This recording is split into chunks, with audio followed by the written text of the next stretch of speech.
All right, a good point to begin our discussion this evening. But before we go to the state of the nation, there's something I want to get out of the way.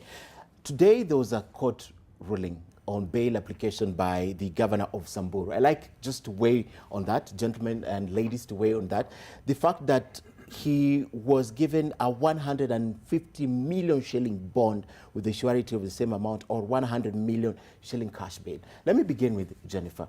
This is the first time in the history of this country we're hearing such tough bail terms. Well, I suppose, what do you want to hear from me? It's very punitive, and perhaps I don't understand. I headed? don't understand our country. 1 minute, I don't know what was reported on Twitter the other day. Okay. Oh, the arrest actually this morning, and everyone was complaining and saying, yet another sideshow. They don't seem to understand that the process of investigations and then the trial takes several months. They're baying for blood. And then when somebody is given a bail bond of such high figures, they turn around and say it's punitive. What is the issue? The courts have made a decision. They've decided that this will be the bail terms. And I think that I don't see anything wrong with it. In instance, they were just telling him, just stay in, because I don't think he can raise 100 million. No, I don't think so. Why don't you think he can raise 100 million shillings? I think the problem will be, I think the problem may be that if he does raise that 100 million shillings, the questions will arise as to where did you get the money? Where did you get the money from? Because anyone who is, undertaking public duty doesn't have 100 million shillings sitting around unless you're an entrepreneur. Okay. Yes. Okay. Joseph? Same here. I'm not surprised at all, because first of all is to give benefit of doubt that courts make decisions based on the law, based on circumstances, based on what the presiding judicial officer decides are the reasonable terms that will ensure that there's a probability that this person will attend trial, will be around to attend trial, and they will not either jump bail or, and something like that, engage in mischief. So first of all, I think is to just give benefit of doubt. But secondly, I think it's important to appreciate that courts and judicial officers particularly live in a context of this society. So they respond to the heartbeat of society. So as Shamala says, when they respond to the heartbeat of society, we should understand that they are responding to us. But of course, within the law, within the guidelines, and exercising their lawfully given discretion as judicial officers. So I'll give total benefit of doubt. But then again, for this governor of Samburu, is it a big deal, 100 million? I mean, from at least not even what I'm just reading in the papers. Bail? I happen to do some work in Samburu with my organization, and happen to have known a lot about Samburu County and what happens in there. I do not think it's a big deal, 100 million shillings. What precedents are we setting, Millie? Well, first of all, I would say that for me, we must remember that the Constitution says that everybody is presumed innocent until proven guilty. So for me, that is a principle that must stay at all times. And so that even when you are setting bail or bond, that must be the guiding principle. But on the other hand, we also have a case where we're talking about corruption that relates to money. And if it depends on the amounts that is presumed to have corruptly obtained. If it is in billions or in hundreds of millions, then perhaps that may have informed the court, which then I guess goes to the issue of presumption of innocence. Yes. But then again, finally, what I would want to say is that it is not just, unless I didn't hear it well, but I was listening to news on my way here, and they talked about cash bail or bond. Yes. So that doesn't really mean that he cannot get it, because then it may sound impossible, but it's not necessarily impossible, because the bail, the cash bail, only comes in if you choose whichever is easier.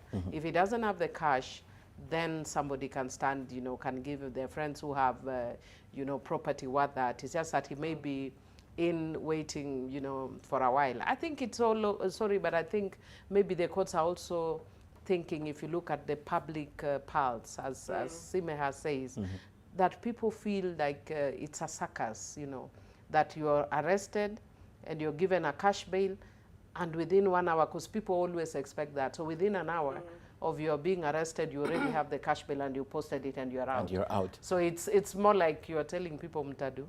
So that's Yeah. that. But in my mind, the court should not be answering to the whims of the public.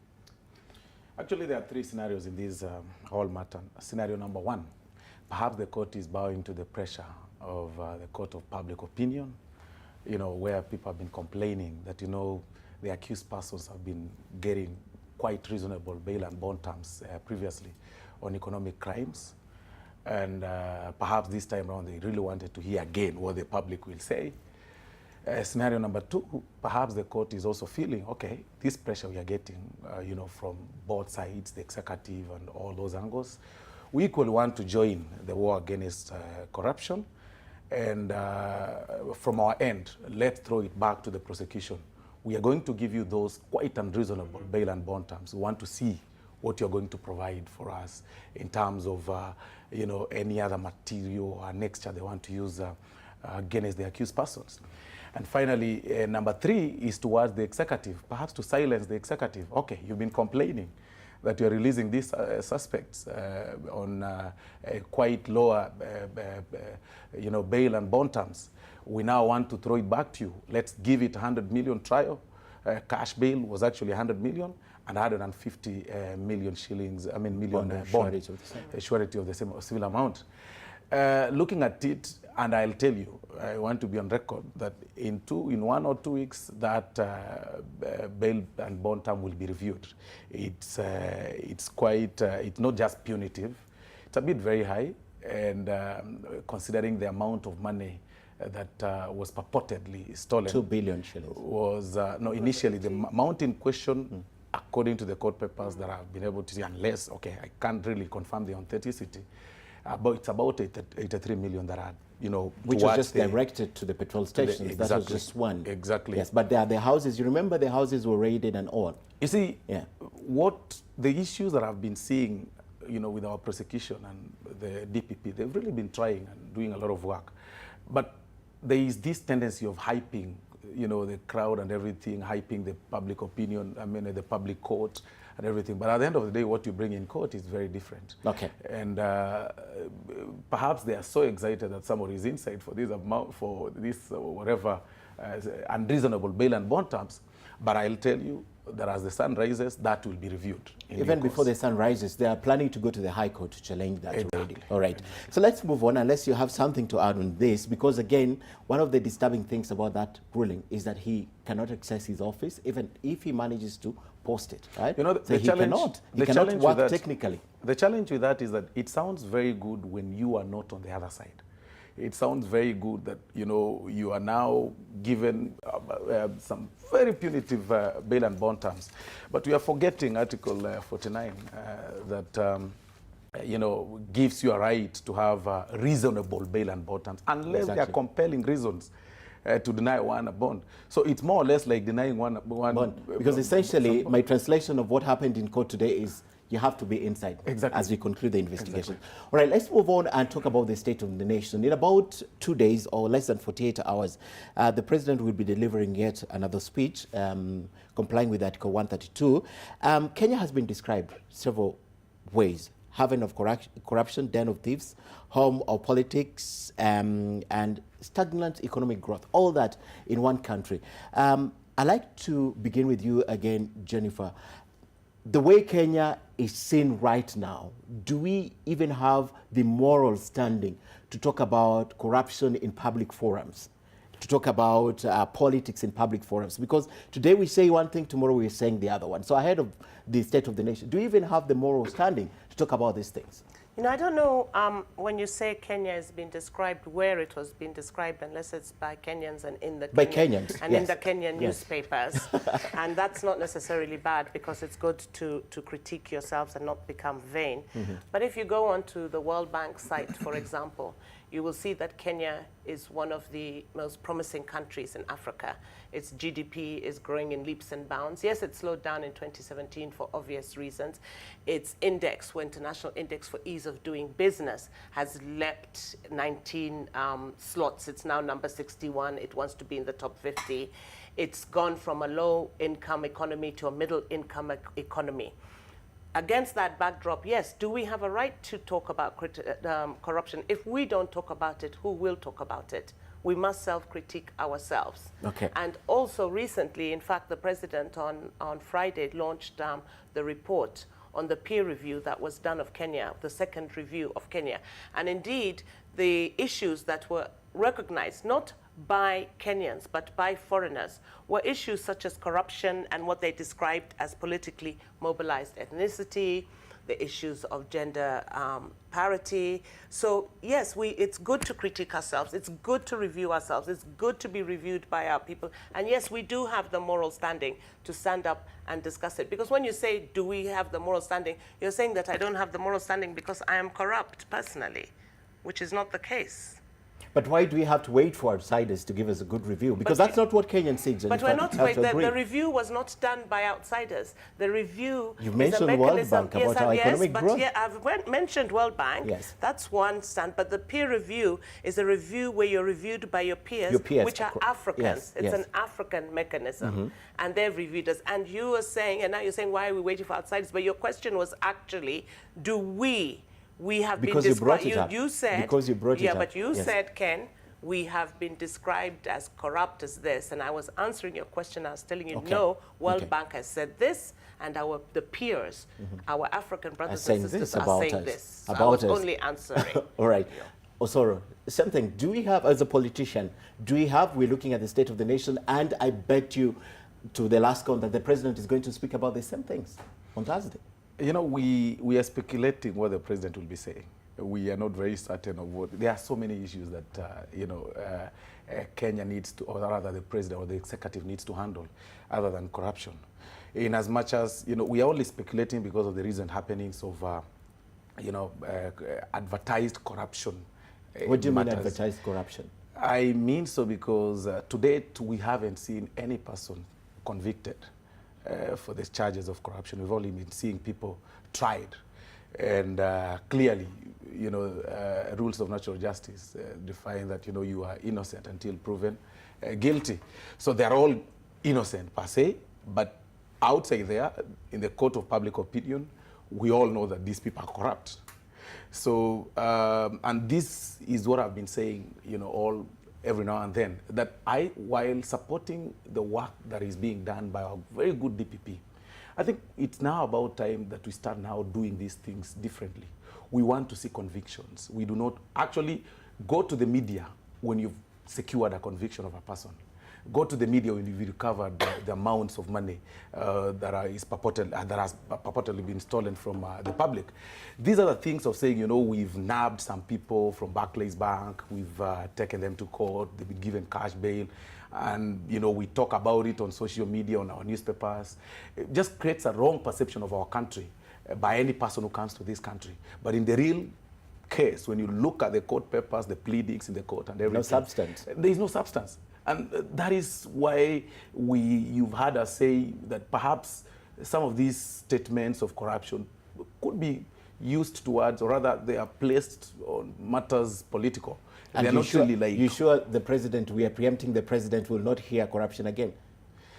You sure? No, I'm very sure he'll speak. He'll talk about corruption. But I'm saying it is not the only thing that he's going to speak about. And by the way, being the head, and as I've always said, everything rises and falls on leadership. I mean, it's within he has the locus standi to speak about corruption matters at any given time. He has the locus standi to speak about morality or development and everything. Although we are deviating from what we elected this government for. Like, we are deviating from the big four agenda. We are now not talking about the main four thing that we are talking about, the housing and all those other things. We're all focusing on one agenda, corruption. And nothing has happened so far. There is no conviction that has happened so far in all those years. Okay. Millie, who will be singing this song come Thursday? First of all, I think what I'm hearing my brother say is rather shocking to me, because we will not be singing, we're not talking about any agenda if there's corruption.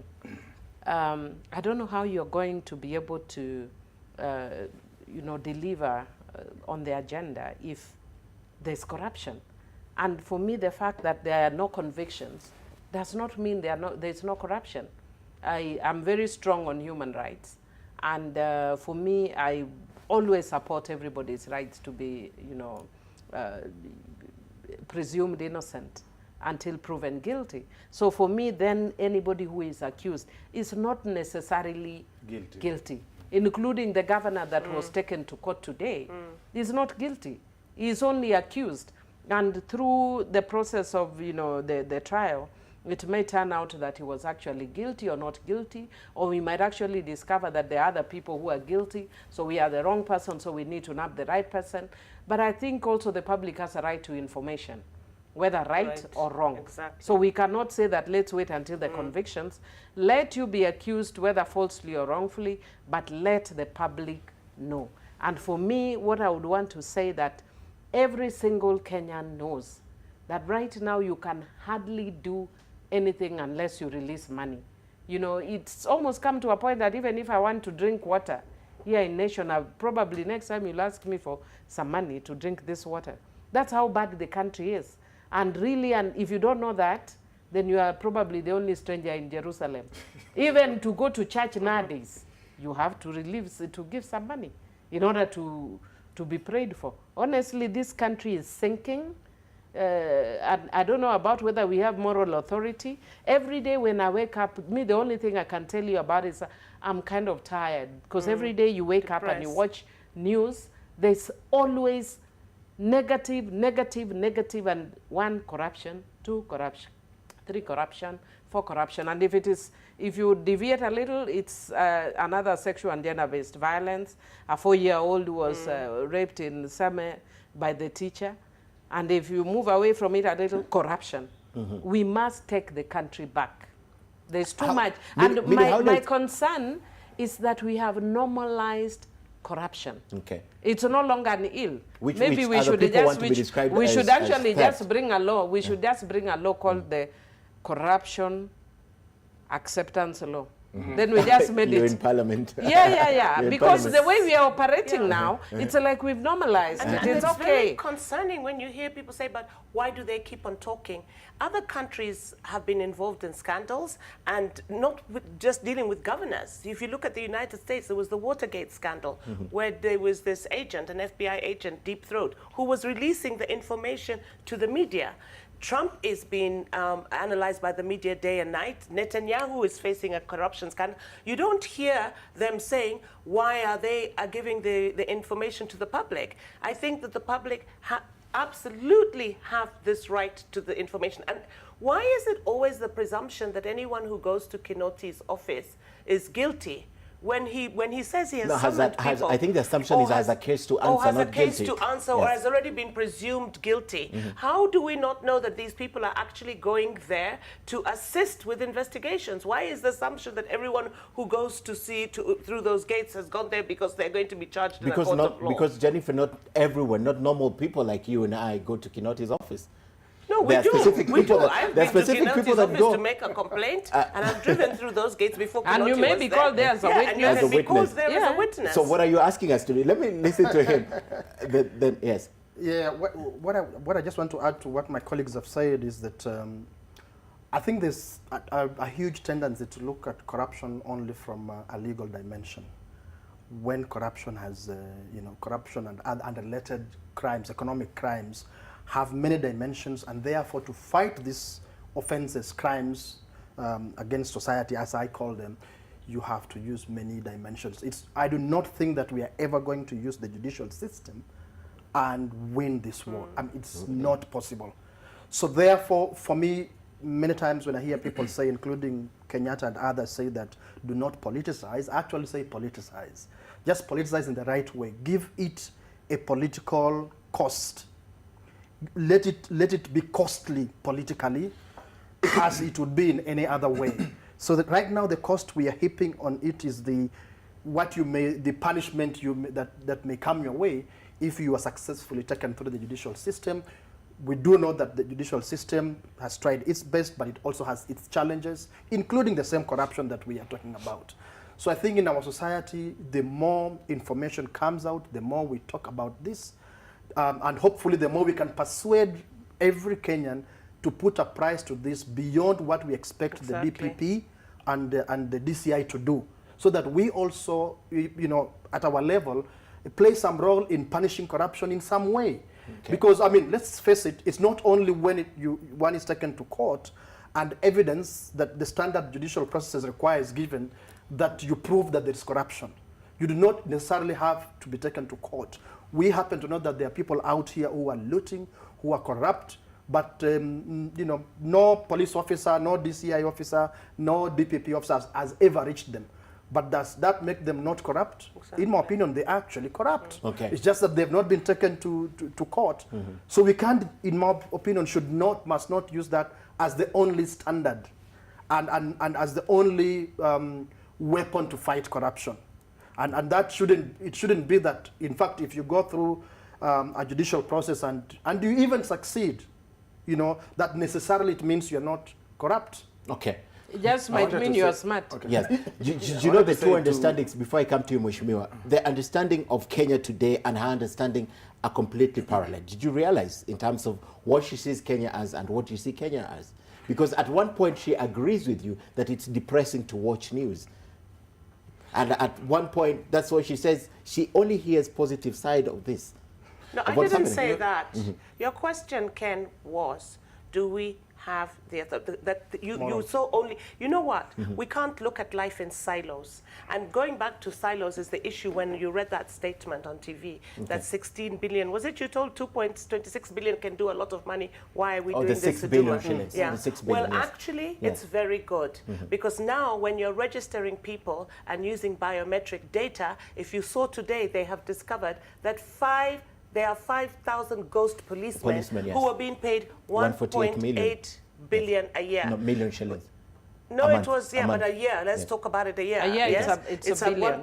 It's a billion. Okay? Yes. So we see those things, but you see, your statement didn't take into account. I was so shocked when the way it didn't seem balanced to me, that it did not take into account that because of this process, they have discovered 5,000 ghost police workers. Let me tell you, when we will register ourselves like this, you know what is the cost of terrorism? For a country, for tourism, for everyone, it's better. So I don't see why we put things into silos and refuse to. I get depressed. I wake up in the morning and get sick of this corruption, but it is my country. I'm not going anywhere, and I'm not going to die of depression. So I've got to be able to see what are the positives and how do we, and what are the negatives, and what do we do about it. I agree with you, Maish. I agree with you. Yes. Yeah, exactly. What she's saying, I'm not disputing the fact that Kenyans have a right to access information. I mean, that is their right under Article 35 of the Constitution. But what I'm saying is this, that we also need to be very careful on how we advertise ourselves to the world. And at times, we need to substantiate the source of our information. One case scenario that I need to use as an example is when the newspaper headlines read about 1 billion or some 600 million lost in some Kenya pipeline deal on an issue that was actually before the floor of the House, where it was only about 70 million that was in question. It could not even meet the 600 million. But now, what do you think a person reading from some other place, or even Millie who reads the newspaper and now believes everything from the newspaper as gospel truth, what do you think she'll take that for? She'll be like, I'm falling sick over this nation. So we need to know what to sell to the public. That there are so many positive stories. The other day, we had a teacher awarded, for his substantial work, as in the teaching fraternity. But you could see the headline. He was actually given some kind of a small column, but the headline was about corruption. So we like selling the negative stories. In as much as it's very important for us to have them displayed out there, we need to be very certain on the source of information and then sell the positivities. As well. And then something else that I need to say to complement what you mentioned about the judiciary. I've been saying here that perhaps it's about time we start reviewing what we need to do on this elephant in the room. I said in some other forum that we perhaps need to start by setting up very serious punitive laws that will deter other corrupt people, and come up with kind of a timeline amnesty of about a year or two and say, okay, if you cannot substantiate the source of your funds or the source of your wealth within this period, we are going to recover this. Or we suspect you're corrupt, unless you're able to substantiate where you got this fund from, we'll take it back. if we give people some form of amnesty, like what we've been seeing people doing in, the government has been doing in Northeastern or some places where people have got illegal firearms, and even now when people are called for fresh vetting for firearms, you've been seeing people taking back their firearms that were illegal. We need to come up with perhaps that amnesty. That way we'll recover a lot of money. Whether perhaps someone who is hiding some money in the house, waiting to be arrested, or hiding some money in London or somewhere. You know, if you give this person an amnesty, we'll recover so much. You think a thief will return the money? I believe there's a thief that will return we the money. just say that we need to there was that seal initiative for return of funds held in overseas accounts, in fact. And we don't have the numbers here, but there was an amnesty granted to Kenyans holding monies abroad in overseas accounts. No, it was set without repercussions, yes. without set punitive measures Yes. if you do not return the amounts. Yes. So we need to come up fast with the laws. I saw EACC the other day in Nakuru returning land. You know, land you can see, but money, return money stolen. Okay. Not necessarily money. You know, money for might break. not be stored like in the house. No, nowadays they People store money in the gave houses. this money and they store all convert it this to money. cars, including the bank. Yes, yes, in they the store safes them in in the the bank, bank. in personal Safes in the safes. bank. And, yes. Although can I just, Yes. in response to what Mheshimiwa Soro is saying, I think again hit at the core of the problem is just not to have a sort of what I would call a transactional approach to it, because this is very short term to say that okay, and well it does work, but only in combination with in conjunction with many other things, because it's about how do we change our culture. Because if you give me an amnesty and 2 years is just way too long. Yeah, way it's very too long. Even a year is just, for a like 3 corrupt months, person who has yeah. those billions in houses all over the country is way too long. They'll return a bit of it and use the rest to still continue Hide the rest. corrupt the system. but at least a But bit. actually, they need But at the least 2 a bit years. will have come back. They need 2 years to hide. to hide better even, yes. I saw a senior lawyer the other day tweeting and saying that they hide them in swimming pools. So I know one is going to Swimming look. pools? Yes, they hide them in swimming pool. Means they dig holes and hide them, then build Put a swimming water. pool on top. Yeah. Yes. So All right. there's a lot other things that we have to do to strike at the heart of this, which can really force us to begin to change our culture. Okay. Because really these things are derived from a culture that we have adopted in this country, But that it's true, and the okay, only way- heroic to be corrupt and to have all Exactly. this money. Yes, Exactly. celebrated. A thief is celebrated. I mean, there was an issue of a receptionist who started taking a helicopter because of a traffic jam. Yes. And nobody questioned this. NHIF. It was But again, considered, that is but he's what we heroic read because he in the does. newspaper. In the Okay, newspaper. I know, And but that is what I'm saying. We only read that one in the newspaper. but we read. Why do we want We to had. believe everything Okay, that comes but we Let's take a can break. advise that. from the media? Let's take a break. When we come back, I'll begin the discussion at that point. Right. Time for a short break. We'll be reading some of your feedback when we come back. Stay with Sidebar. We'll be right back. Issue of Parliament and investigation, I think they need to keep off investigations and allow the investigating institutions and authorities to do that, because the problem is they politicize issues and then it becomes very mucky. That even when you want to institute investigations, then you are either quickly labeled to have been with one side or the other. If the media follows you everywhere. All right, welcome back. And my guest tonight, they're still here. And why are you so... You don't like what the DPP is speaking about Parliament keeping off? No. The content is not the problem. He can speak anything he wants. I mean, he holds a constitutional office.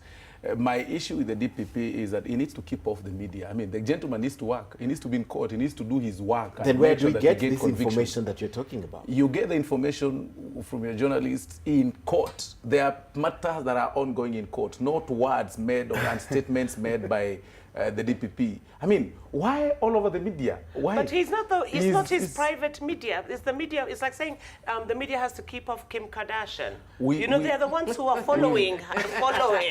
Yeah. No, but it's So you because should actually he's- be saying Yeah. the media should keep off him, Yeah, not the you other should way say- around. you should say the media should keep off him. We've They're the seen- ones following him. At times, I like the way the police service works. I mean, you've seen the way they handled the terrorism matter that happened in Westlands, and you could see them very organized, coming to the media for content, not like saying we are going to attack. And they came to report to us what they've achieved.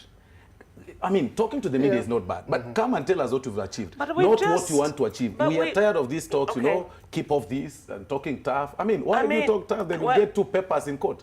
I think we don't have to keep repeating ourselves. We have a right to that information. But having said that, on certain things, I want to agree with you, Mheshimiwa. If you look at the issue of when they were tearing down the buildings, it was last year, 4 or 5 months ago, why have the media not continued with that story? Why have they not told us who licensed, who gave the authorization? Because I think the media does just skim the surface. Now, it's possible, like where all of us, there's too much happening and there's too much stimulation. So before you can concentrate on really interrogating one story, the next day you have to move on to the next. But that story of pulling down buildings has now died. We don't know who. I think it was temporarily stopped. No, but we still, but who buys? But what we want, we want the investigative journalists to tell us what happened. Who we've never been told to this day who it should have gone deeper. Who authorized the building of these buildings, the construction? Who gave out the licenses? Who gave out the permits? So I think to a certain extent the media. Then what is the problem? Why aren't we going deeper? Is it that we're overstimulated? And the fact, and then we keep on moving and looking for action. Are we becoming stories? Yeah. Probably that's what we do. I was shaking my head. Besides, I suppose the media and Kenyans being overstimulated, because to expect that from what I hope all of us know, to expect that the mainstream media in this country will go deep into these scandals and investigate and give us facts is to be too ambitious. Why? Because profit is really what is prioritized, is what is the top of what these guys do. It's the owners, not really these guys, everywhere but the else owners in the world. Of this. And yet they do their work and they're very in depth in their reporting, and they're also profit driven. So what is the problem? So the problem with the value system that I'm talking about, that for as long as the approach all the time is transactional, we will feel this frustration. We will not get to it until and unless it begins to hurt on their even just a few individuals in society, including in the media, who then begin to take up that as a personal challenge and responsibility. Right. But unfortunately, there would be employees, and then they would have to be shown the door. The moment they begin to dig, which is they're shown the door. So I suppose it's the reality. Okay. Yeah, unfortunately. Millie, do you believe out of the big four agenda of the president, he should have picked only one, and that should have been corruption, and that by the end of his second term would judge him based on one single agenda as opposed to what he's doing currently? Is corruption one of the big four? Number 5. Number 5. It's number 5. Is number 5. So how is number 5 big four? No, we should forget what the big Actually, if you ask me, I've said it before. Yes. So it's not even because you have asked me. Yes. But I've said it before, that if I was the president, I would pick one legacy, and that is ridding Kenyans of corruption. If you are able to take back this country to where it was when we were growing up, then, you would have done so much for this country. I remember when we were growing up and we read these stories from Nigeria, I would be like, gosh, can you imagine they do X, Y, Z? And now I look at it in Kenya and I think we're worse off than Nigeria. I mean, really, we the problem with Kenyans is we are smart. And so whatever we do, we are really smart at it. So even when we are corrupt, very corrupt, we overtake everybody at being corrupt. And this is something that the country must prioritize, and we must stop the stories. That's why even when Osoro was talking about giving amnesty, and I'm like, why do I feel like this is a broken record that I keep hearing it? It's stuck at some place. Every time I come to the media, it's give amnesty. Last year, give amnesty. The year before, it was give amnesty. 10 years when I was in the civil society, we wanted to give amnesty. So at what point will we stop talking about giving amnesty? If you ask me, I think the period of amnesty is gone. It's gone. And really now, anybody corrupt, including myself, if I'm found corrupt, whether falsely or otherwise, should face the law. I think that's what should happen. Can you imagine, for instance, look at what we are being told now, that through this process, that we have found how many people who are ghost workers? Yeah, 5,000 police officers. 5,000 amounting police, to 1.8 billion police a year. officers who are ghost workers. And every single day I wake up, there's somebody from my constituency writing to me, a young man or woman, asking to be employed, who has been out of job since they finished university. 10 years later, they can't get jobs. So what happens after that? You start finding young people getting into criminal activities because they do not have jobs. While one person is lining their own pockets through ghost workers. Per year, probably going to 1.8 billion. Yeah, so and that's just there. That's why what about for other me, places? if Honorable Uhuru Kenyatta had just picked corruption and dealt with it, it would be the best thing that he would would have do for achieved the more country. than he will achieve with Exactly. the 4. Okay, Sidebar, you have the same thoughts on corruption? Was a bit different. That for me, that would just be a subset.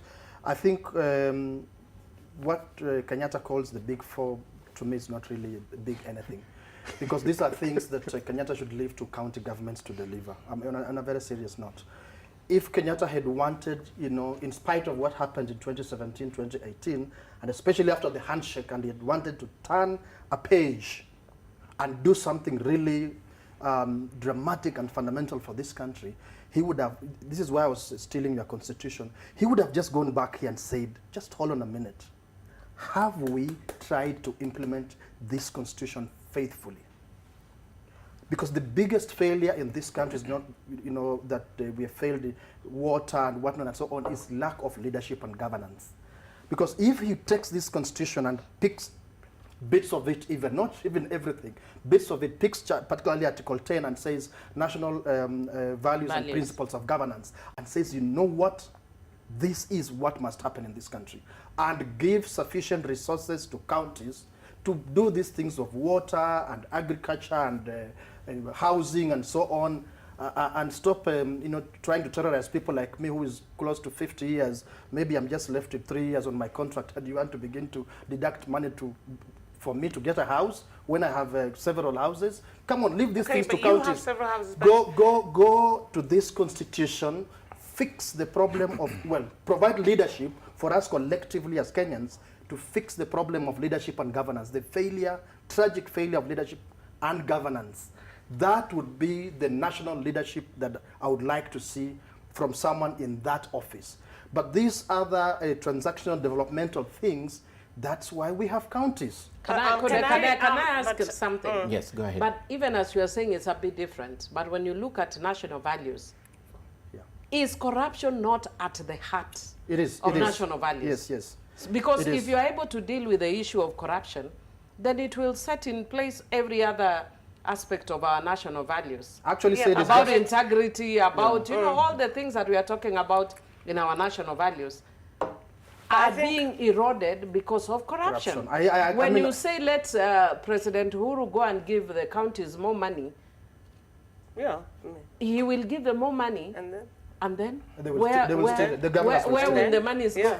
Back to the big I didn't disagree, actually. I said it's a subset of it. Back to the big 4 agenda, what we have to realize, and I recall his speech of December, on Jamhuri Day, December 12th of 2017, shortly after his swearing in, when he said, I went to the people, we went, it was a Jubilee manifesto, we went to the people, we asked them what do they want. They said a hungry man is an angry man. So it was this platform, this is what he wanted to do for his people, is to give them food security for the people of Kenya, food security, housing, medical, and manufacturing, creation of jobs.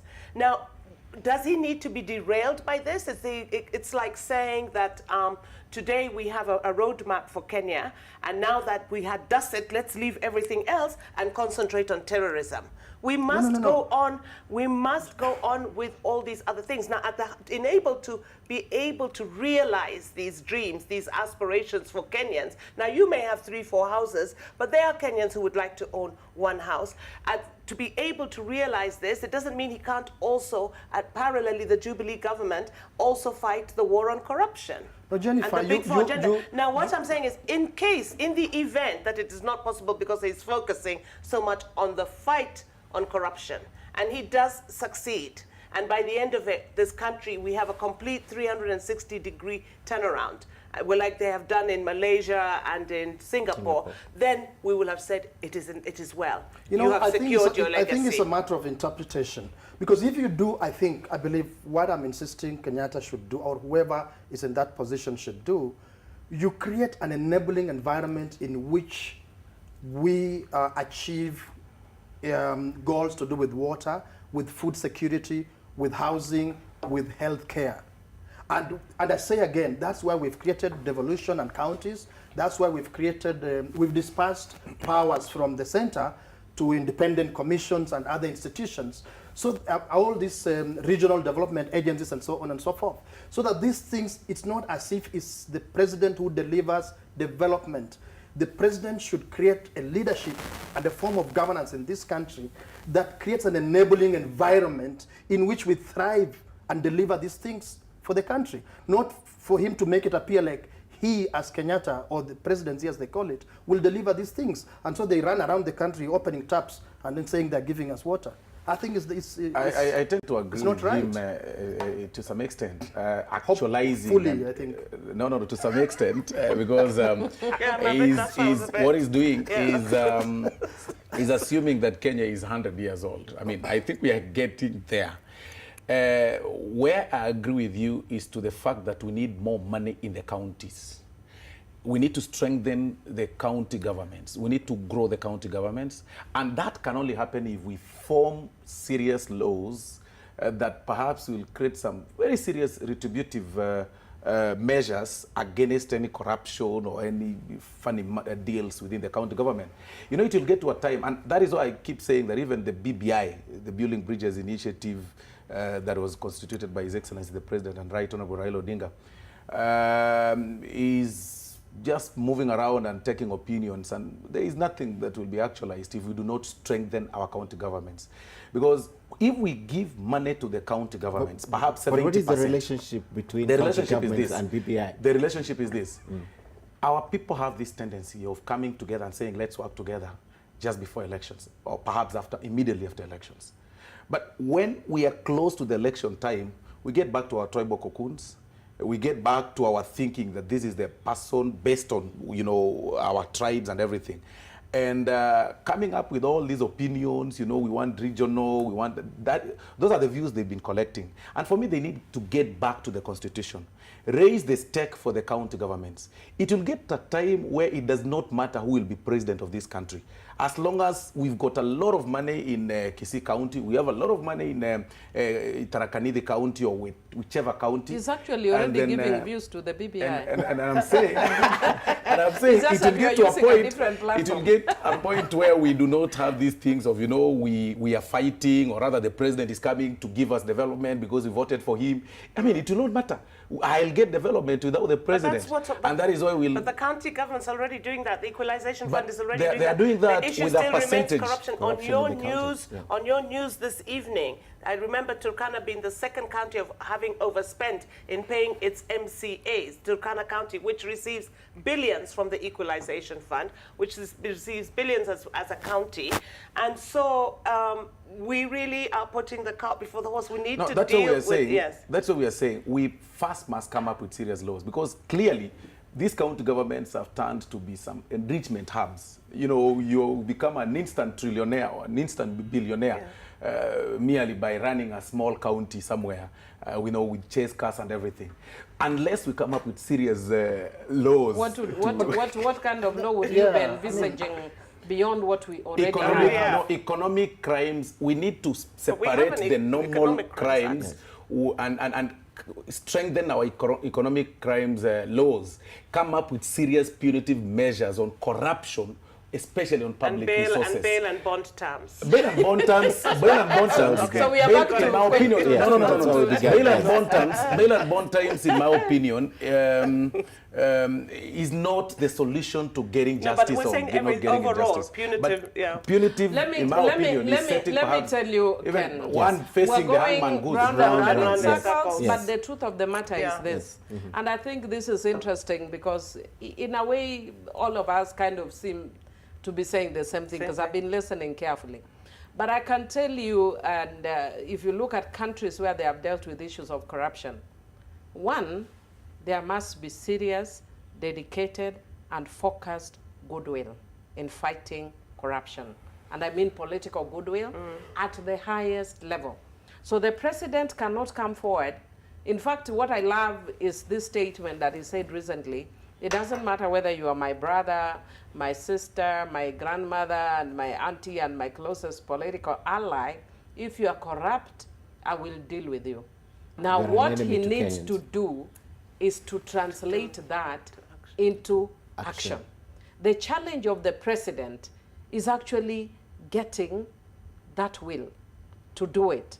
If the president is able to do that will, Kenya has one of the best constitutions in the world. There's just a little bit here and there that we need to work on. Like, for instance, if you ask me if I was to speak to the Building Bridges initiative, if at all we get to the point where we actually agree to amend the constitution, there are a lot of things that I learned from the 10th Parliament that we let go, that were very useful, that we could actually do to strengthen.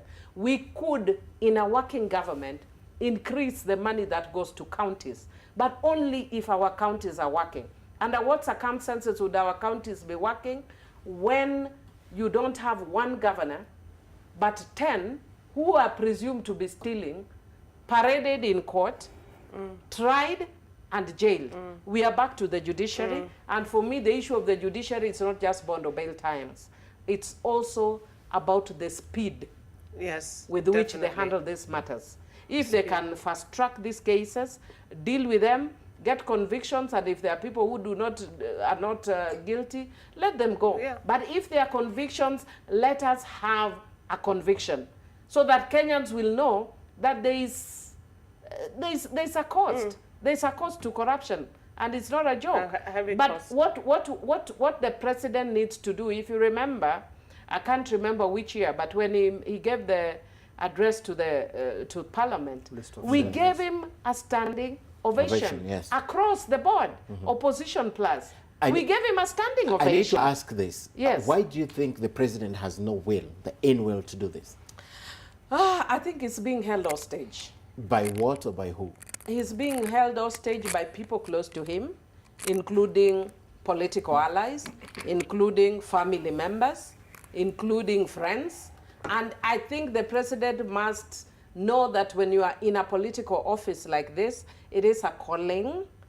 It is, it doesn't just happen. Okay. It is a divine calling. God put him there. And whether rightfully or wrongfully, but he is there now.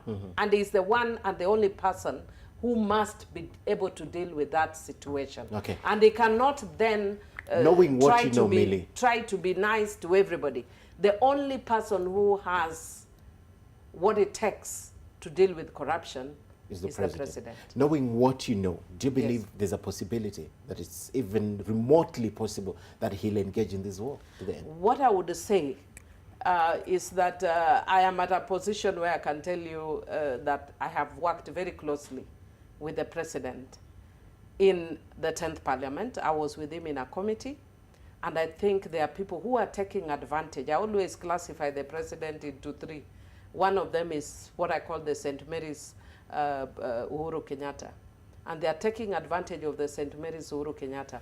The nice guy, friendly guy, who mellows when he sees, or when you badger him with too much. He'll mellow and he'll feel sad and he'll feel sorry, and he'll say, and he'll go back on whatever he had set his eyes on. So we'll go back on it. What I would encourage is whoever is around the president, who is working very closely with the president, needs to urge him on, needs to protect him, needs to encourage him, and needs to hold his hand when his hands are weak, and needs to chopper if they need to. Okay. Yes. You haven't spoken about the president choosing one single thing to fight for. Yeah, I haven't said that. Of course, clearly, what he needs to get out is corruption.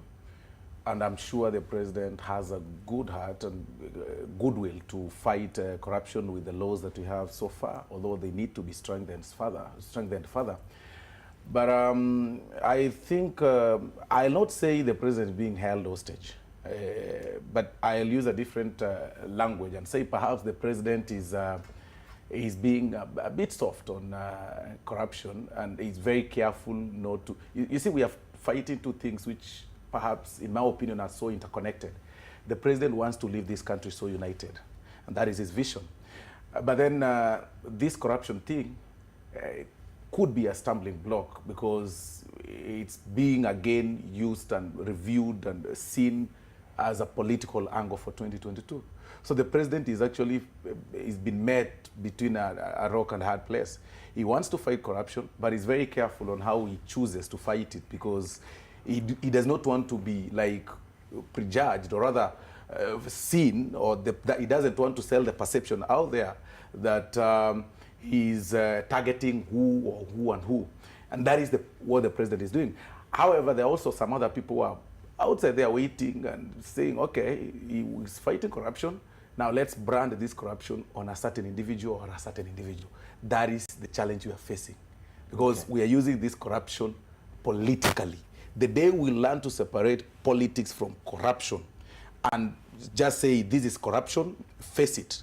You know, Governor, you've been found in Samburu, face it. Governor, you've been found somewhere else, face it. Some other person, face it. But if you look clearly, we are being very selective of how we choose the war against corruption. Okay. We've had several files that have reached the DPP that haven't been actualized. You know, we've had, through the media, like we said, unless they were just creations.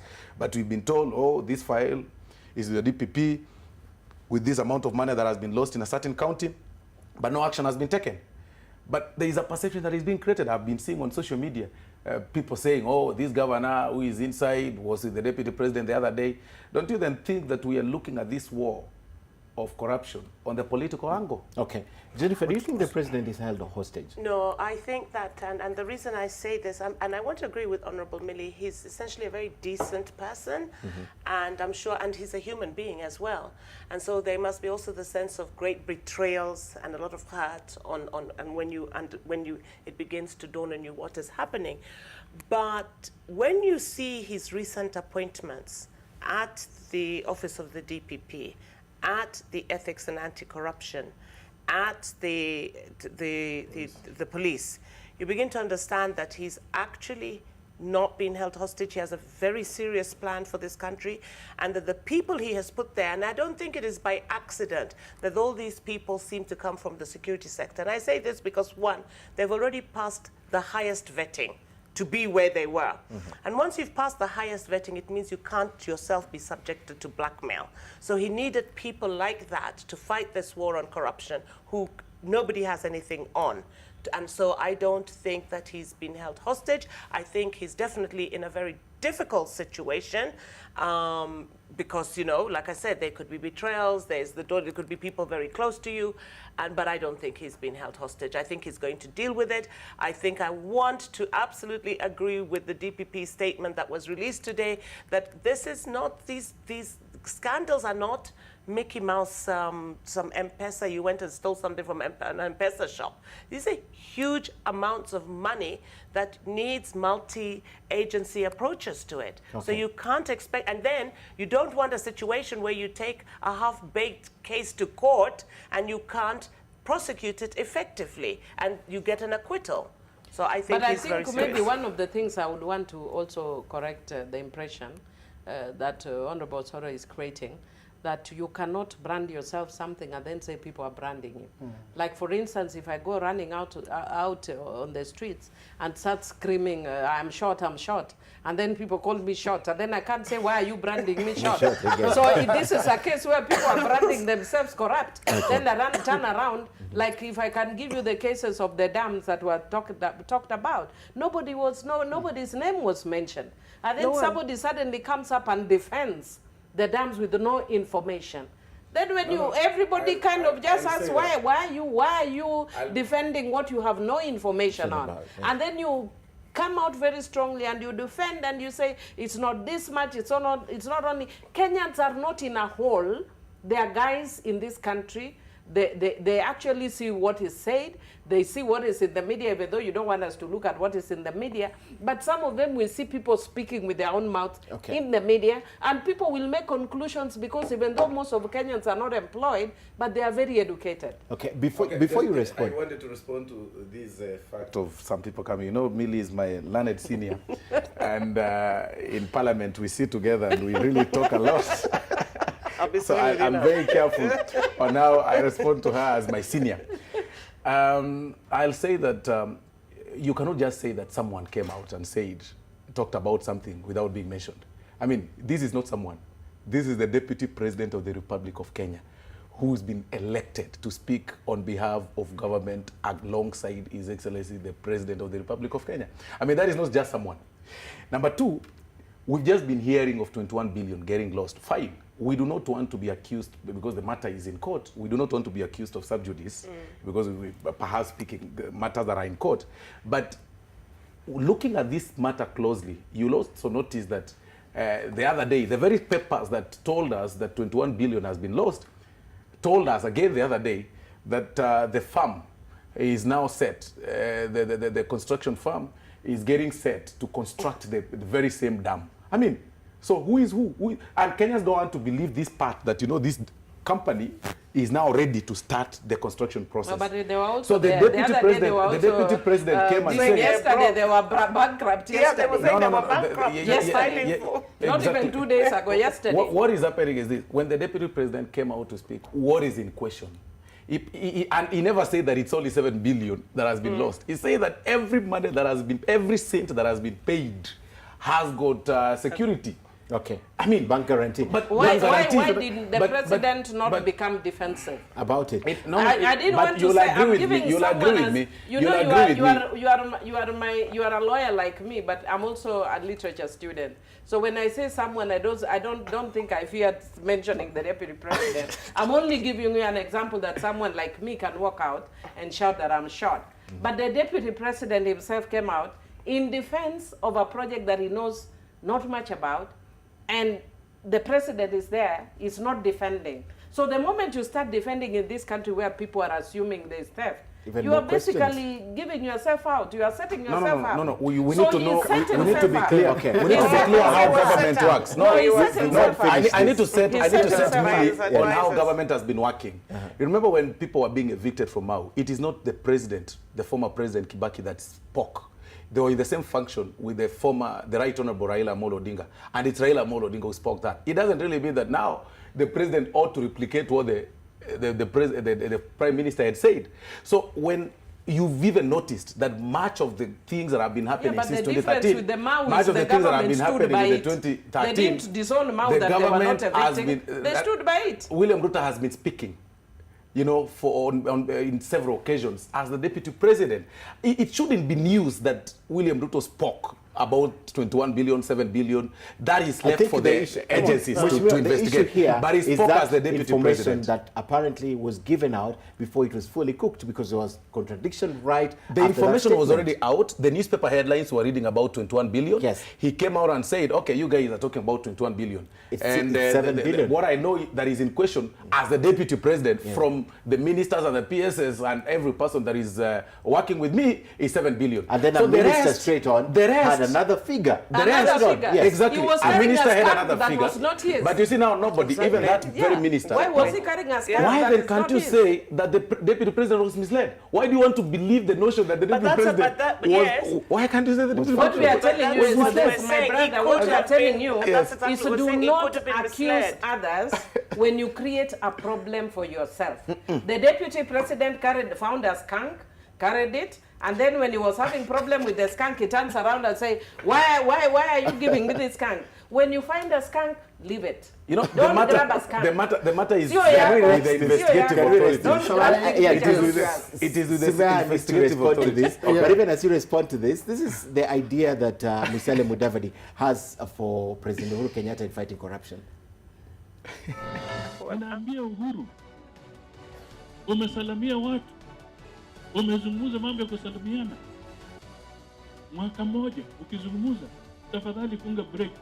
Acha kutuambia mambo ya kusalamia. Toa pingu. Tulikuwa tunataka hiyo statement itolewe kwa bunge, iende kwa record ya Hansard, ndio tujue kwamba hii serikali imejitolea kufuatilia nini inafanyika. Lakini ukizungumza kule nje, that is not a commitment of government. Ninaambia Uhuru, umesalamia watu, umezungumza mambo ya kusalamiana. Mwaka mmoja ukizungumza, tafadhali funga break. Acha kutuambia mambo ya kusalamia. Toa pingu. Tulikuwa tunataka hiyo statement itolewe kwa bunge, iende kwa record ya Hansard, ndio tujue kwamba hii serikali imejitolea kufuatilia nini inafanyika. Lakini ukizungumza kule nje, that is not a commitment of government. I think, Simeha, you can now respond to that. I mean, I kept quiet and listened to that conversation that went on and on and on. Yes. What I would like to say about it, just very briefly, it's interesting that I sort of introduced this conversation by talking about the DP having been with the Samburu government, that people are saying so. You know, if the deputy president, as you are saying, was speaking for the government of the Republic of Kenya, on all these issues he speaks on, and the chief executive of the Republic of Kenya did not criticize him, did not differ with him, then I would believe you, what you're saying. I would sort of like also support and say, yeah, I think he's speaking for the government of the Republic of Kenya. But if and when he speaks and his own boss, the chief executive, contradicts, when the deputy president lambasts the DCI and the DPP and the boss says, no, these guys are doing a very good job, then I begin to ask questions. Even if I don't have all the facts, then I know something is wrong somewhere. We will soon discover. We may not agree around this table, but I believe we will soon discover. Secondly, about linking corruption to fighting corruption to 2022, meaning politics and political succession. I think the more it's linked to it, the better. I said earlier here that I'm one of the people who insists that we haven't politicized it enough as to create a political cost against corruption. Okay. That you are known to have engaged in corruption, that we send you a signal early enough that we will never allow you to assume public office. And this is the Wananchi. Not because you've been taken to court, by the way, not because you've been convicted, but we have sufficient reasons in the court of public opinion. Yes, to believe that you are corrupt. That we say, even if you have just come under suspicion, we're saying no, not anybody who has come under suspicion. And with regards to whether there is hope that we can have goodwill, that President Kenyatta can redeem this country, can succeed in this war, I am in absolute agreement with the sentiments here earlier that he's completely held hostage by his own personal and historical baggage, by the current baggage that he came into office together with himself, not that other people only bear responsibility. He came into this office with, that it becomes difficult for him to do certain things without totally hurting himself and those closest to him. The highest form of corruption, I believe, is betrayal of trust.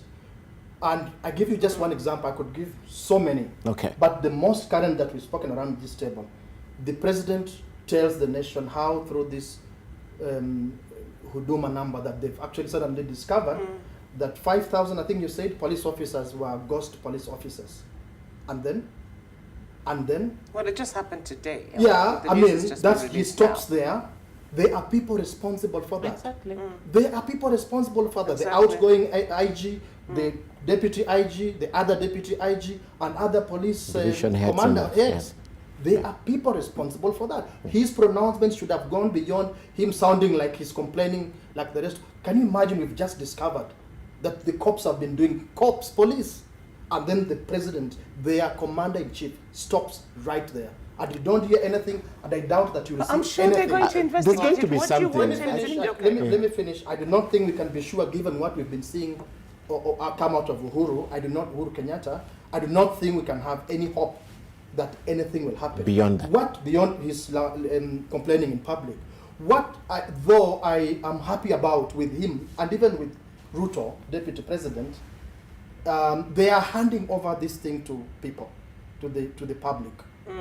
I think the hope, what Honorable Millie said earlier, either there is goodwill on the side of the person who has the highest executive authority, and they decide, look, I'm going to cut this table into 2 pieces, and they cut it without caring where the splinters will go, and they cut it. Either that, or the citizens get so angry that they do it themselves. Okay. The good thing is that through all this quarreling and so on, they are handing over. Even the DPP going to the press, or the press following him, even the DCI, they are bringing out this information and handing over to citizens, and hopefully they will get sufficiently exposed to the extent of getting people sufficiently angry that they will really make this an issue for 2022. I don't think it's even been made properly an issue. It ought to be made an issue by citizens. Okay. There you go. Okay. Yeah. No, that is for a fact, and I'll start from his very first point, and I think I can actually be vindicated a little bit on what Millie had said. Which one? Because I've said many. Exactly. Let me be clear. He said that if you speak, and if the deputy speaks, and the president does not, dispute the facts as asserted by the deputy, then those are the facts, and But they he remain as says so. he actually said that in I these get the point. circumstances, I get the point. And in this disputed. circumstance, no, in this circumstance, I'll take you back to the 7 billion and 21 billion. The president was in the very same forum. He never disputed that. He spoke on his issues and left the matter just like that. Did you see his body He language? never- He actually now laughed. you see, we want to read so much. We want to read. You know we what? equally want to read about the body It's not language. the job of the But- president to dispute. That is why you have investigating agencies. And that So is it's what I'm not saying. this- Exactly. That is why I said. And he cannot be the one deputy vindicating president you. spoke It's not the as deputy- constitution. Let me say, the deputy president spoke as the deputy president, and the president is speaking as the president. Perhaps then, let's say it so. Then there are investigative agencies. So why the hula baloos and believing and saying, this thing is, it's Ruto is corrupt? It is because of politics. No, it's the It is one. because of It's the one who started But it. he never say that. No, Even it is Murkomen, Ruto he who never started came out and that. said It was it. Murkomen who DP, started it was not that. the You DP, cannot but start, the you cannot deputy president- victimize yourself. The deputy and then president go never out and say said. that The people deputy are president never abusing us. said that I have taken 7 billion. The deputy said Not what I am specifically aware as that. the deputy No. president of the Republic of Kenya is that the amount in question is about 7 billion. As the deputy president of Kenya, that is what he's Mheshimiwa aware of. Soro. He could have, he might have been misled by his officials because he's the deputy president. But which official is But- greater but than the issue- DCI? But Mheshimiwa, the issue is not DCI about how much DCI is money doing as was an taken. independent It's like saying job who of is being investigation. targeted now. Okay. That's what I think, became but the you issue. agree the deputy president has been explicit that the war on corruption is targeting him. About No, let me say this. Yes. There are some instances that even personally, I believe that some, things to do with those statements to do with corruption, there are people who want to use this corruption thing to fight him because of his ambitions in 2022. I mean, we need to ask ourselves, why now? Why are we raising the No, I issue think of some what other we things? need to do- Right, why now? No, we need to be certain and No, clear. let us not have Because- political hallucinations.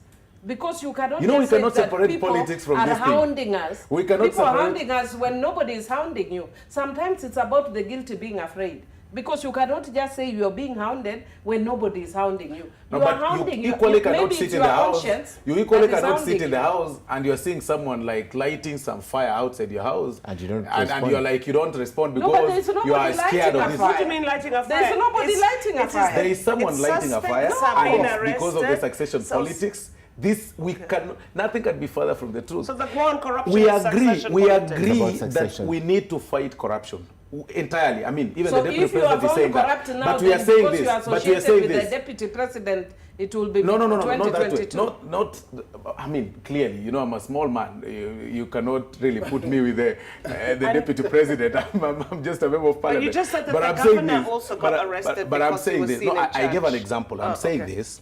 I am saying that in as much as we are fighting corruption, which we entirely agree. I mean, even the deputy president is on record saying that he's supporting the president on the fight against corruption. These are the things of going round and sponsoring some people in churches and saying, it is one person is corrupt. Then you're not talking about these other thuggery that is ongoing in the counties. You're only focused on one person, perhaps because of the succession politics. It's hypocrisy. I mean, this is there is war on corruption and there is war against Ruto's presidency bid in 2022. And right now what we are seeing is war against. Right now what we are facing is war against the deputy president's bid in 2022. Mheshimiwa Soro, let me ask you a question. I like your analogy on a fire, lighting a fire outside a house. So you are inside the house and I begin to light a fire. Actually, my intention is to cook chicken. You start running. Something is wrong with you. But why do you light a fire? I just want to cook a chicken out there. And then I'm telling you this. You And have your own house. Yes, you want to run your house. Or rather, there is a clear distance between. It's your neighbor. But she is my neighbor, but he's getting close to my house. You are my close ally. You are my close associate. I don't understand why some people think that the word corruption is synonymous with them. How come me, when you say corruption, I don't automatically think it is me? No, it's because of this thing of using it for the purpose. You've even seen people using it to campaign for their candidates in Uganda. You've seen people use it to campaign for their candidate in Embakasi. Some have even gone a notch higher of saying, "Oh, we are going to impeach the deputy president." I mean, really, you're impeaching somebody without taking this part. They say it is gross misconduct and he's corrupt. Yeah, but gross misconduct is gross misconduct. They were begging Uganda residents to vote for the ODM candidate so that they can get the numbers to vote out the deputy president. Now that you brought the issue, how do you put all the focus on one human being? It's them, because what the deputy president is trying to do is to play the victim. Okay. Because he played victim the last time and he's trying to play the victim now, and there's nothing attractive. So he's just saying, oh, these guys are hounding me for corruption, even when no one is hounding him. Let him sit, relax. If he's not corrupt, nobody's going to touch him. I think the government will only touch. The government will only touch the corrupt. So if it's not corrupt, why is he jittery and fidgety? This conversation was supposed to be about the state of the nation. Osoro has turned it into corruption is part of the state of the nation. Now that you guys are doing this is what Osoro does. They just have a way of turning everything to be about the deputy president. Now that you have mentioned, now that you brought the deputy president William Ruto, I'd like to touch on that briefly. And obviously, the state of the nation, we can't talk about the state of the nation without looking holistically at other issues, including the fact that Jubilee has had majority in parliament for the last 6 years, and they still have a majority. Still does. Yeah, they still have a majority. And obviously, when this statement is presented in parliament, right, it will be debated where there's majority again, and the views will not be as divided as you expect. But let's listen to issues that now concern the deputy president. Just talk about this briefly, and then I want to talk about, just again briefly, the perceived or the real split in the Jubilee party. Let's listen to this. The Vice President of the Republic can be removed from the office, the high office of the Deputy President of the Republic of Kenya, if it is found that he has violated the Constitution of Kenya or any other law. Where is this thing coming from? It's coming from all these allegations that are going on, from the issues of the maize, from the issues of the dams, where there's some relationship or how he defends most of these statements that are, you know, any allegation that comes, then he's the first one to defend or to divert the attention from the investigation. You see the way he's attacking the DCI, the DPP, you know, yet he's in the government. Of course, those are things, statements that cast aspersion on his commitment on fighting graft. Wasiingize Raila kwa mambo ya Ruto. Ruto tunamtoa na tunaleta mswada katika bunge. Na mambo ya kupangiana, sijui mambo ya kule bunge. Mimi nataka niwaambie hawa wanasiasa, hiyo ni siasa ambayo imepitwa na wakati. Na wale ndugu zetu ambao tumewaambia tufanye kazi pamoja, wasituone sisi ni wajinga. Ati wanatuambia tufanye kazi pamoja na huku wanatupangia njama. Mimi nataka niwaambie sisi ni watu tuko na rada, my friends. Sisi tunaelewa maneno. Hassan Joho is on record in Western Kenya saying that my party leader has given me instructions to fight William Ruto. The so-called block William Ruto from the presidency, led by David Murathe, their lawyer is James Orengo. Watu wasituambie wanataka kujenga madaraja na huku nyuma wako na mipango ya kubomoa na kuchoma madaraja mengine na mambo ya kujipanga na kupanga venye watakupangia impeachment.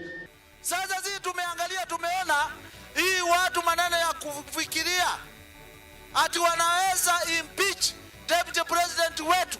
Sisi tunasema hiyo mambo ya handshake hiyo sisi tumekataa, waende kabisa, kwa sababu hawa walikuwa wametujifichia. These people just fear the political wit of Dr. William Samoei Ruto, and that is why they are doing everything possible within and without their power to tame him, because they know 2022 as it beckons. They are very sure and aware that with the political mastery and wit of Dr. William Ruto, they don't stand a chance. Those of you who are loitering in the streets of Nairobi and Parliament, camping in restaurants and bars, having small discussions around the Deputy President, trying to entertain a thought that the Deputy President can be impeached, I want to tell them to count their numbers clearly, because vile Ruto anasema tuko na shortage ya wajinga. We have information that the ODM's agenda is actually to occupy the position currently occupied by Dr. William Ruto, that is the DP's position. The fight against corruption in this country is all a fraud. It's all a fraud that we target one person. They have seen it's not working. Now they want to come up with an impeachment motion. That was a very stupid. All right. Where do I start? You can start with me. Okay. I want to tell you that these guys are the propagandists of the highest order. I'm glad you finished with the Didmas, I think. His name is that, I think. Yes. Yeah? You know, he's still new, so we can't know all his names. But what I can say is that if you finished what he was saying, he actually wished Raila dead. You know, he said that. Yes, he said God should have taken good people. If good could help and kill Raila quickly. Now, if we were like them, we'd be already running around telling people how these guys have met in hotels, planning to kill Raila because they are fearing Raila's wit. Even you see my dear sister, who I love very much, who her own constituents were burying her just the other day, can also now come here purporting to advise Raila Amolo Odinga, the enigma. Really, these guys, I told you, they have political hallucinations. And they need to learn. You don't need to respond to every tiny minor thing. Raila has been wished dead by them. Have we responded? Okay. Have you seen us? The other day, even this guy who needs to still go back to school, Sudi, was talking, I mean, things which really should take him to court. Have you even heard us talking about it?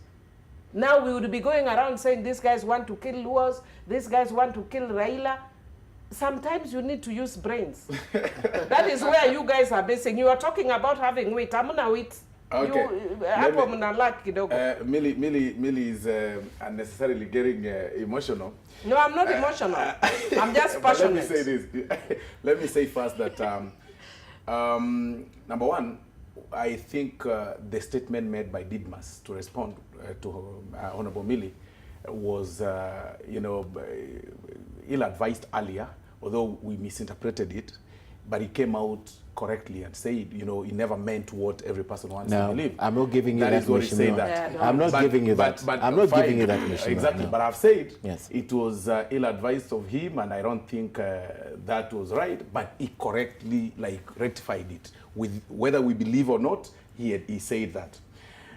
On the issue of impeachment and all these other things of political wit and everything, I'll be very careful not to pull Right Honorable Raila Odinga into this, with a lot of respect to him, and because that was said by Honorable James Orengo. With the rider, if. I do not want us to get to that and start believing, oh, it is Raila who said and stuff like that. But because at times I'm seated here today talking about the Deputy President, it should go on record that I do not hold brief for him. I can speak for myself, and somebody, you don't need to go out there and say, it's Raila Odinga who will say that, or it's William Ruto who will say this and this and this. But having said that, the impeachment thing was, in my opinion, there are two ways I'm looking at it. There is this kind of notion that people want to believe that there are shortcuts to getting Ruto out through all means. One is to get the narrative of corruption and try to push it down people's throats and say, okay, where is this guy getting all this money going out and doing this and this? This gentleman is corrupt.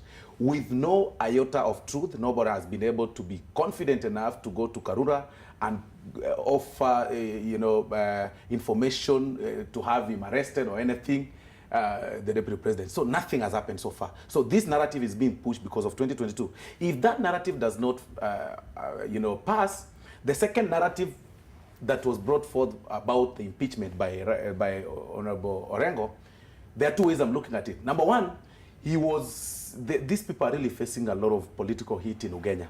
I mean, ODM is losing popularity in Ugenya. Another propaganda. No, let me say this. Okay. So, Senator Orengo was literally begging people using Ruto's name. What they did in, is it Homa Bay or Migori? This place where the young man really pushed them to the wall, and they were literally begging. We are going for the by-election this week. So Senator Orengo was begging the electorate to vote for my friend Chris Karan as an ODM member so that they can have numbers to impeach the deputy president. He knows very well that this is a pipe dream. It's not something that is so practical. I don't think it is a pipe dream because Honorable Orengo has actually done several impeachments motions. You cannot on matters impeachment. Typical Orengo. We need to be very clear on this thing. You cannot say the party leader of ODM is saying we are building bridges with the president. We want to bring every person on board. On the other hand, you want to push Dr. Ruto out. You want to push Aisha Jumwa out. You want to push so and so out. I mean, are we being honest? You now want we're not honest. Okay. We're not very honest. You want to control our party again. What we are saying is this. I also these needed, people. If he's serious, he should tell us. If he's serious, he should tell us why the deputy did not go where he was sent today. Because he is not building. No. The deputy president had another meeting. He had another meeting with the vice president. No, don't focus on Raila of Cuba. But even with that, in line with what Honorable Musalia Mudavadi said, I mean, don't you think we're even losing focus? That 1 year down the line, we are talking about handshake peace. I mean, who was fighting? We need to move on. So if it is handshake and peace, why does it bother you? Because they are both good because things. now let's give Simeha an opportunity. Because they've started fighting. Let's give Simeha an opportunity. Don't be jittery around good things. Okay. When has peace ever been a bad thing? Me, I've never seen people who don't like peace. But let Kenya be peaceful. Let people How can Kenya be peaceful when you want to impeach the deputy president of the Republic of Kenya? The deputy is not the country. But he's also an individual. It's Orengo, as you are saying, it's Orengo, and it is Orengo. We need to talk. You should also tell us that there are even other MPs, including the party chairman, who disagreed with Orengo. You are not mentioning that. I'll tell you this. You are not mentioning that. Can you listen to Simeha now? Yes. You know what I would like to say, again, just listening to this, what puzzles me, particularly when it's politicians speaking, I will tell you, is that you get surprised when a competitor is working to undermine you. What is surprising about that? When Raila, the leader of ODM, is, as long as he's doing what he's doing within the law, working to undermine Jubilee, even within a coalition. What is wrong with that? When people are in the same party, one of them is the leader, and others are scheming a leadership challenge. What is wrong with that in politics? When Raila Odinga schemes for Ruto's political downfall, what is wrong with that in politics? Exactly. What kind of politics are you guys in? But that is what we are saying. But you keep crying like babies. We are responding to that. We are telling Kenyans that the war on corruption is just undermining his vision. What I'm saying, but that's what he's saying. There's no problem with that. There's no problem with that. If you guys cannot take the heat in the kitchen, get out. This is what politics is all about. We are not getting out. We are going to push. Can I listen to Jennifer now? I think we have said enough about that. Like it was stated earlier, we came here to address the state of the nation, and I am not anxious, but curious to know what the state of the nation, the address, will contain on Thursday. I think most Kenyans were anticipating a lot of drama and a lot of big more arrests before Thursday, but the statement that came out today was clear that investigations have not been finalized. And I hope that, personally for myself, I still believe, and I reiterate, I don't think the president is being held hostage. I think that we will have to listen very carefully to his speech and read between the lines. And I'm sure that once we do, we will understand whether he's been held hostage or he's serious on the war of corruption. But hopefully it will not be what happened in 2015. Remember the one he presented the list? Yes, yeah, yes, hopefully and how it not. turned out. Yes, yes, hopefully By not. the way, I yes. was in that and list. I think you were. Oh, the 100 and... Yes, Yeah. I was. Hopefully not. And we were very willing to go to, Yeah. and we actually went. Because we said if this war of corruption means including some of us, I was in the Committee of Agriculture, and Washiali, who is the Jubilee whip, who was also in agriculture, alluded to the fact that the people in agriculture were corrupt. And we said, we're taking money. very good. If it means some of us would be sacrificed in order for corruption to win, we were happy and we went to SEC. Okay. I've never heard from them again. I'm willing to be but taken to court. hopefully, and I think precisely this that this country time can they're move going to forward. be very careful. Yeah. And so when people say we're getting frustrated, these are just side shows and we're taking them to court, is that they're working very hard on fine-tuning those investigations and in order to secure convictions. Okay. And not like what we had the last time. Okay. Before I let you go, I want to show you the cartoon of the week, and I want your comments as you give me the last comments on this. Let's play the cartoon of the day. Can we have it somewhere? Who's that? Yeah, that's you saw it, the big Daily Nation. serpent, and Yes, who's there's a serpent, then there's a dog, that's Jubilee. Jubilee. Yes, and then he's trying to pull the tail, but the serpent is right behind you. You can see from there. All right, your comments on this cartoon. Let me begin with Joseph. Yeah, I mean, is this showing perhaps part of what I said earlier, that I do not have hope that the leader of Jubilee or Jubilee is going to rid Kenya of corruption, because that is the spectacle that perhaps exists in the nation. But there's something positive in this spectacle, as I said earlier, that the way the cartoon is showing that a tragic comedy, that Jubilee trying to pull out the tail of corruption, but the head is biting it, that hopefully perhaps the rest of us who are looking at this cartoon get sufficiently angry, because it shouldn't be that corruption, the head is just eating Jubilee. It's eating all of us, not just Jubilee.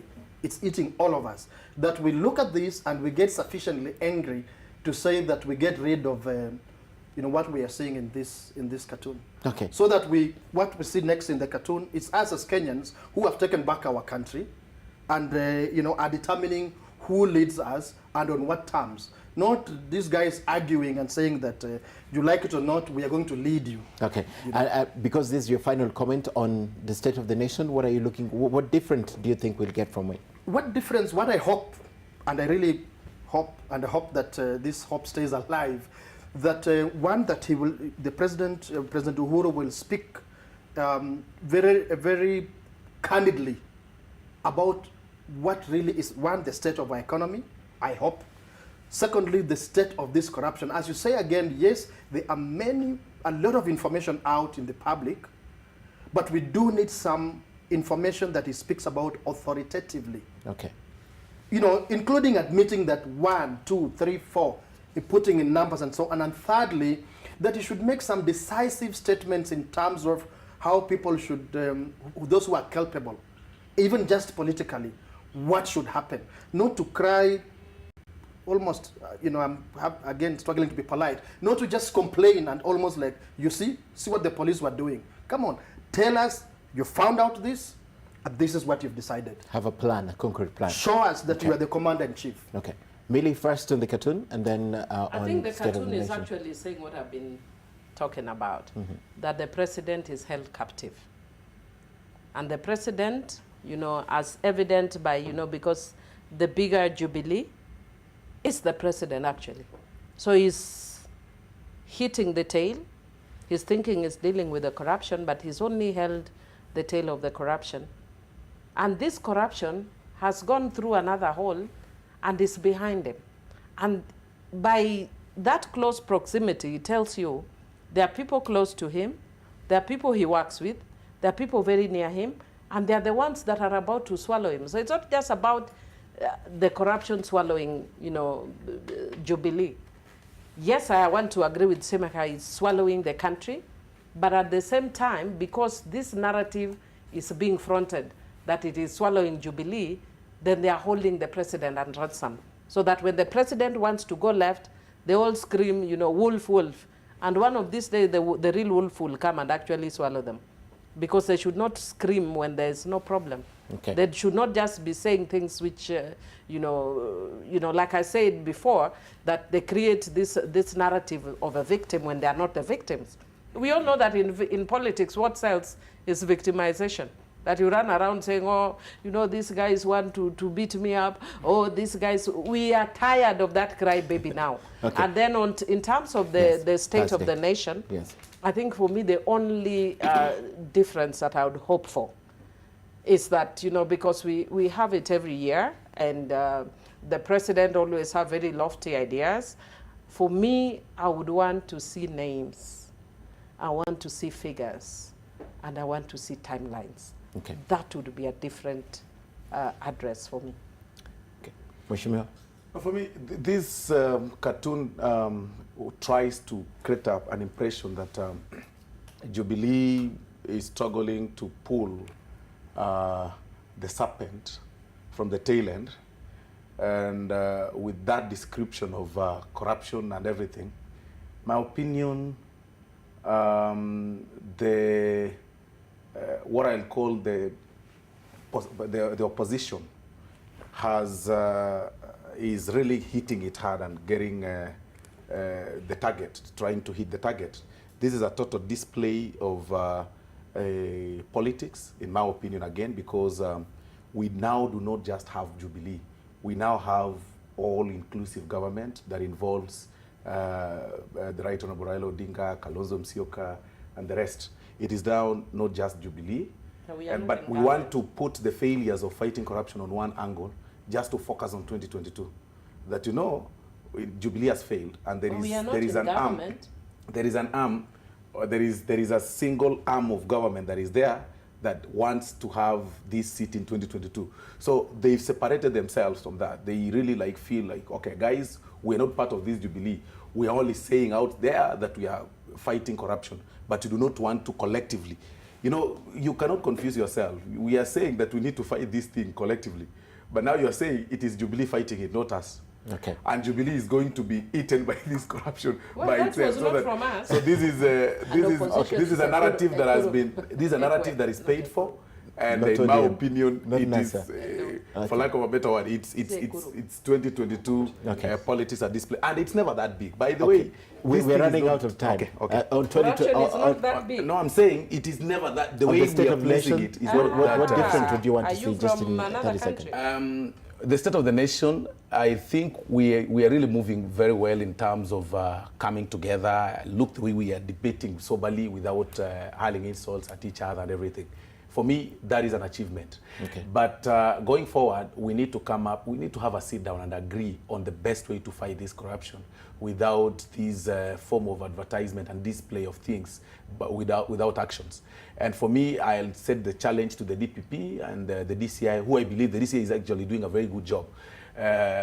We need now we need to see proceedings in court. We need to see things happening in court and not calling press conferences and saying we want to do this, we want. Okay. The want needs to change to the action, and we've done. Okay. You had commented on the state of the nation, Yeah, but the cartoon, you know yes. what it reminded me? There was a subconscious thing to that cartoon. Today, I noted, I saw on social media that the churches or some people were calling this registration with their Duma as the 666. And I had a conversation with a colleague and I said, actually, they are the 666. This registration is what is going to find the demons. So you do what you call a reverse psychology into frightening people, into scaring people. That's my view, that it is so huge, you can't deal with it, and then you turn it around and subconscious level, you feel that there is absolutely no hope. And that's what actually even happened with the registration thing. They turned it around. It's amazing. And said that it's something demonic and the 666 has come here, because the people who don't want to be subjected to it, who don't want to be subjected to any kind of governance and any kind of sort of, what do you call it, order, law and order in a state, would not want that sort of registration. So this was more of a boogeyman coming to frighten people. Okay, thank you very much. And before we end the show, before I release you, let's do this final part. Now, every year, the president has an opportunity to address the nation at least once. This is a constitutional requirement that not only allows the citizens to read what's in the mind of the president, but also offers the president an opportunity to engage formally with parliament. So 2 days before the president invokes Article 132(1)(b) of the Constitution, we take this opportunity to remind you of the first State of the Nation address. This was Friday, March 28, 2014. The headline, Uhuru, My Year in Power. President Kenyatta addressed Parliament and the country on security, national values, and foreign policy. In his address, the president reaffirmed his commitment to the success of devolution, but warned against graft in counties. While the Constitution allows the county level government a minimum of 15% of the total national revenue, the president at that time said that they chose to allocate more than 32%. Well, we know how this allocation has been dispersed year in, year out, and that's a story for another day. Now, this was also the speech where the president extended the olive branch to the EU, which had been critical of the Jubilee leadership over the International Criminal Court. If you remember the tag, choices have consequence. You remember that? That was the time.